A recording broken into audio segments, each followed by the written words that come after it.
السلام علیکم ورحمۃ اللہ وبرکاتہ۔ اعوذ باللہ من الشیطان الرجیم، بسم اللہ الرحمن الرحیم۔ آج ہم لوگ کریں گے را کو موٹا یا باریک پڑھنے کا قاعدہ۔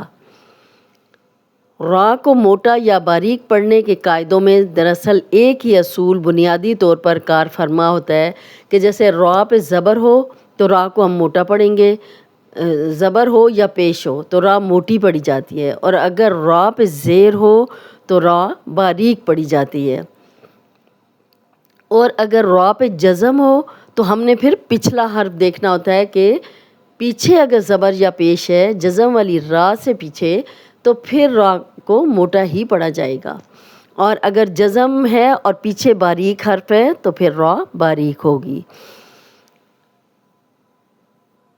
اب دیکھیں یہاں پہ را کو موٹا پڑھنے کے قاعدے، اگر را پر زبر یا پیش ہو تو موٹی پڑھی جاتی ہے، جیسے یا رونہا، یا رو رو، اب را تو اس کو موٹا پڑھیں گے کیونکہ را پہ زبر ہے۔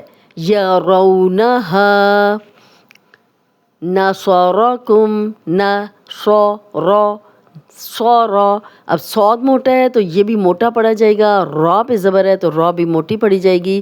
نون کو موٹا نہیں کرنا، نو ایسے نہیں پڑھنا، نہ نون زبر نہ، ناصارکم، یہ اس لیے را کو موٹا پڑھے ہیں کیونکہ را کے اوپر زبر ہے۔ الرحمن، ایسے تو نہیں پڑھیں گے، الرحمن۔ اور آپ کو یہ بھی یاد ہوگا کہ جب پہلے آپ ایک مشق جو کی تھی کہ خالی الف ہو اور آگے لام ہو تو ہمیشہ الف پہ زبر لگتی ہے، یہ حمزہ بن جاتا ہے۔ الرحمن، اب یہاں بھی را پہ زبر ہے تو را کو ہم موٹا پڑھیں گے۔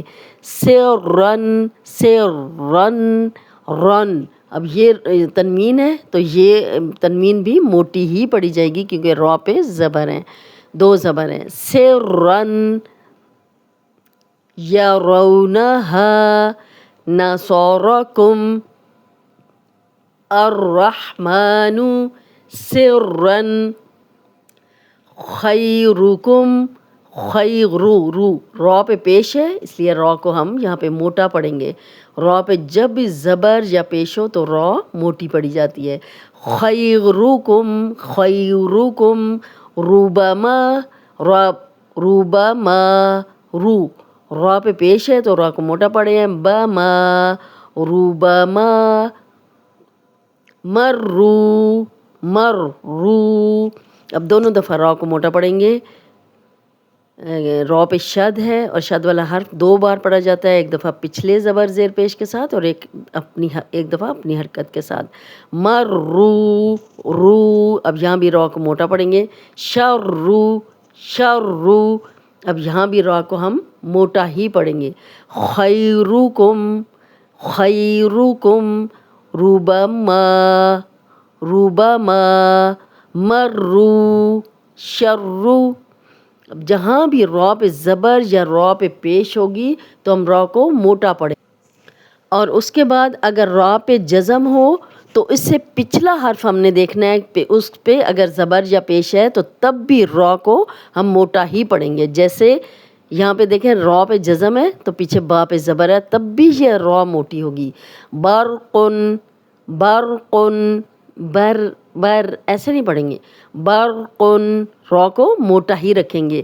زرعن،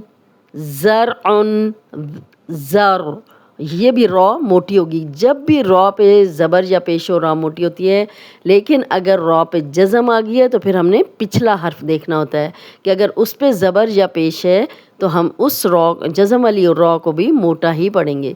یرزقون، اب یہاں دیکھیں جزم والی را پیچھے یا پہ پیش تو یہاں بھی را موٹی ہی پڑھی جائے گی۔ یرزقون، برہان، برہان، یہاں بھی جزم والی را ہے اور پیچھے پیش ہے تو ہم را کو موٹا پڑھے ہیں. را پہ زبر یا پیش ہو تو را موٹی پڑی جاتی ہے، لیکن جزم آ گئی اگر را پہ تو پھر ہم نے پچھلا حرف دیکھنا ہے کہ اگر اس پہ زبر یا پیش ہے تب بھی را موٹی پڑی جائے گی. برہان والفجری.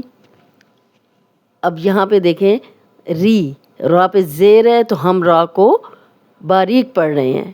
اور یہ یہاں دیکھیں وقف کی صورت میں اگر را پہ جزم لگائی جائے اور اس سے پہلے بھی جزم ہو تو پھر اس سے پچھلا حرف پر زبر یا پیش ہو تب بھی را موٹی پڑی جاتی ہے. یعنی دیکھیں یہاں پہ را پہ زیر ہے تو والفجری ری، یہ تو ہمیں سمجھ آ گئی کہ را پہ زبر یا پیش ہو تو را کو موٹا پڑھتے ہیں، لیکن را پہ زیر ہے تو باریک ہو جاتی ہے. لیکن را سے پیچھے اب یہ جزم اگر ہم یہاں رک گئے ہیں، جزم لگ گئی ہے را پہ تو ہم نے پچھلا حرف دیکھنا ہے. اگر پچھلے پہ بھی جزم ہے تو پھر اس سے پچھلا دیکھنا ہے. یہاں پہ دیکھیں زبر ہے تو یہاں پہ اگر ہم سٹاپ کریں گے وقف کی صورت میں تو یہ را موٹی پڑی جائے گی. والفجر، والفجر، یہاں را کو ہم موٹا پڑھیں گے جیسے والفجر. یہ دیکھیں والعصری، والعصری، والعصر، والعصر. یہاں دیکھیں را پہ ری یہ باریک پڑی گئی، لیکن اگر ہم سٹاپ کریں گے تو را پہ جزم آئے گی تو پھر صاد پہ بھی جزم ہے اور ہم نے پچھلا حرف دیکھنا ہے اس پہ زبر ہے تو پھر یہ جزم والی را بھی موٹی ہوگی. والعصری، والعصری، والعصر. وقف کی صورت میں والعصر، والعصری، والعصر، والفجری، والفجر، والعصری، والعصر. امید ہے آج کا لیسن آپ کو سمجھ آ گیا ہوگا کہ را پہ جب بھی زبر یا پیش ہو تو را موٹی پڑی جاتی ہے، اور اگر را پہ زیر ہو تو را باریک پڑی جاتی ہے، اور اگر جزم والی را ہو اور پھر ہم نے پچھلا حرف دیکھنا ہے کہ اگر پچھلے حرف پہ زبر یا پیش ہے تو تب بھی جزم والی را موٹی پڑی جاتی ہے. امید ہے آج کا لیسن آپ کو سمجھ آ گیا ہوگا. اس کے ساتھ ہی آج کا لیسن ختم کرتے ہیں. السلام علیکم ورحمۃ اللہ وبرکاتہ.